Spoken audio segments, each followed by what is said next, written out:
Alright, dahil successful ang pag-retrieve natin ng video ng day 2, yung day 12 naman na nakasave sa link sa gamit kong screencast, ganun na lang ulit ang gagawin natin. So, I'll just play it and listen na lang tayo. Alright, magandang gabi para sa Success Trader. Today is March 10, 2021, of course, 11:25 p.m. So this is day 12 of our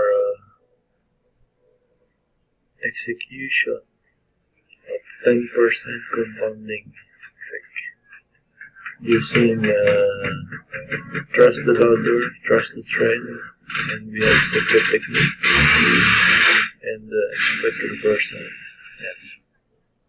Combine yan. Pero syempre meron tayong this is just the simplest one.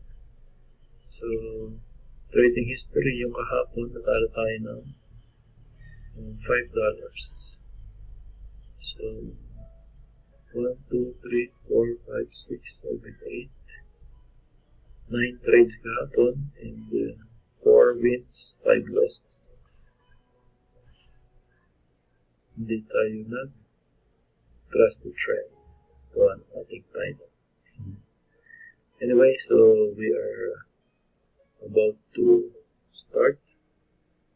Ito yung ating capital na $89 as of today. So 10% of 89 is 8.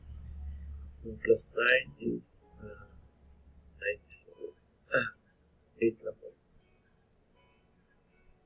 So magiging $97 dapat ito. So lower downtrend. So position is lower. So we will hit lower. Save muna tayo sa 2 minutes.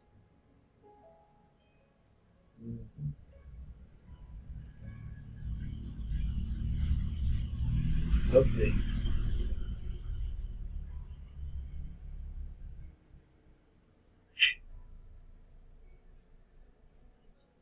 Parang mag-reverse siya. You never know. So again, 10% of the capital, yan lang yung pinaka-goal natin daily. And yung limit loss natin is pag natalo tayo ng ang third ladder, which is 138. Alright, lower tayo. Way lower kasi we trust the trend. Yun yung pinakauna. The trend is lower, so our position, the trend is downtrend, our position is lower, so ang trade natin ay lower, unless, of course, syempre meron tayo isa pang sinusunod, which is expect the reversal. Sabi ko lang kanina, magre-reverse na, pero still yung first natin is trust the trend. Okay, kumawit. And it is win.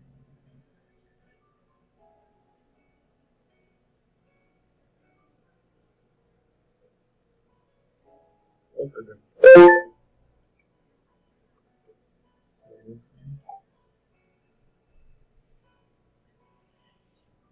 Ulit. First trade wins.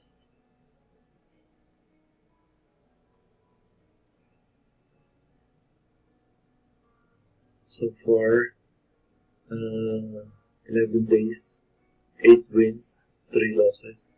8 days win, yung 10% achieve natin yan.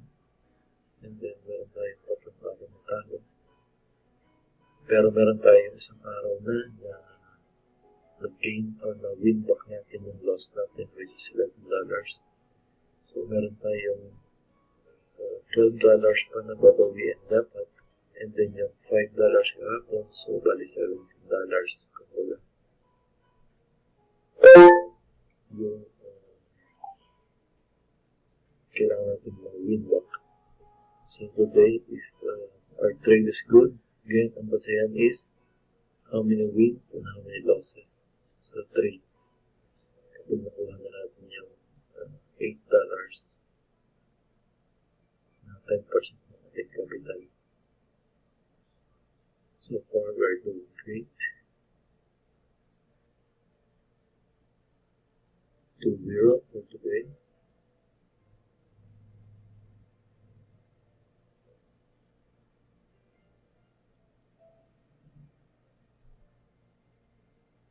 Napaka-powerful nitong 10% compounding interest.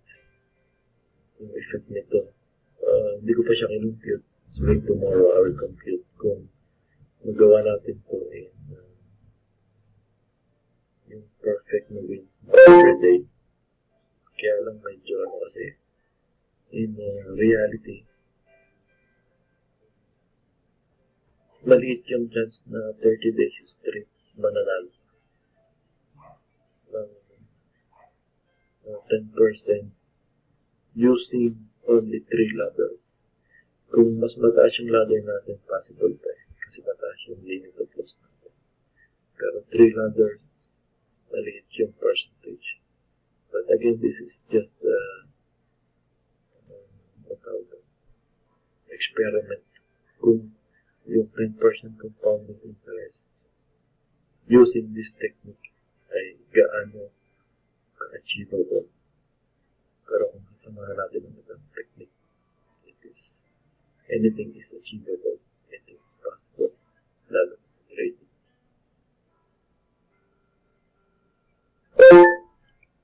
Okay, ilang minutes na tayo?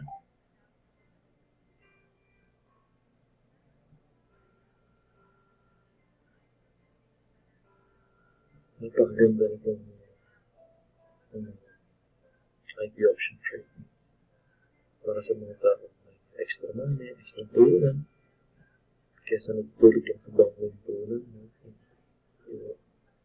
You are kind of risk taker, kumbaga. Pero ito kasi parang hindi na ito sugal kasi meron tayong sinusunod. Sugal ito kung wala kang alam sa trading, hindi ka nag-train, gano'n.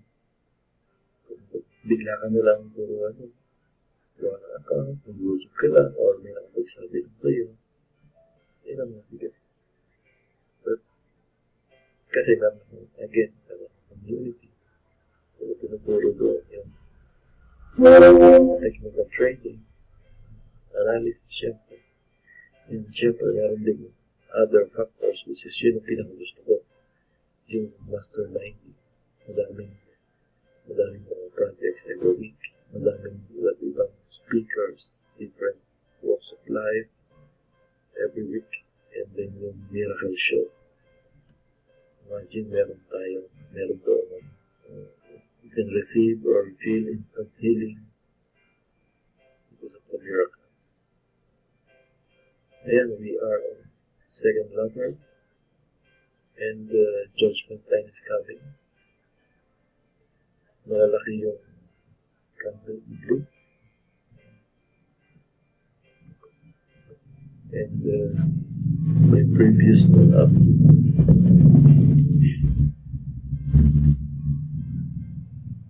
Tayo sa 2 minutes.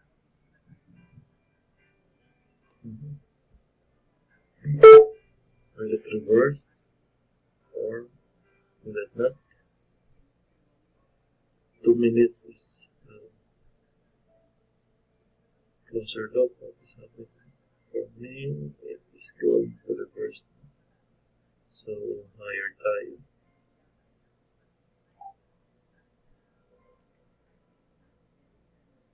Aray ko. Does it hurt? Let's see again, our limit loss is 138 only. So pag natalo tayo dito, pwede bukas na tayo ulit. Pero let's see, gamitin natin ng counting magic. Up, up, up baby. Ayan, we did not trust the trend. Sinunod natin ang expect the reversal kagad. And that is lost for today again. Very important that we trust the trend. Trading history, ayan, kita natin.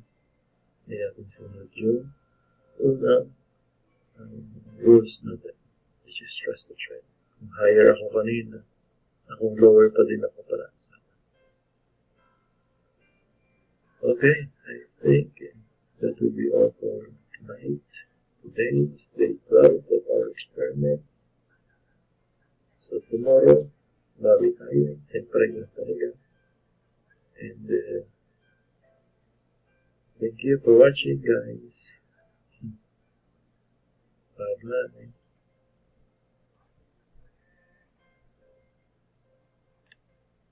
Ayun. Kahit pa paano, meron tayong kopya ng day 12. So, this is the 4th day of defeat. Accepted. Okay? Thank you. See you again. Bye-bye.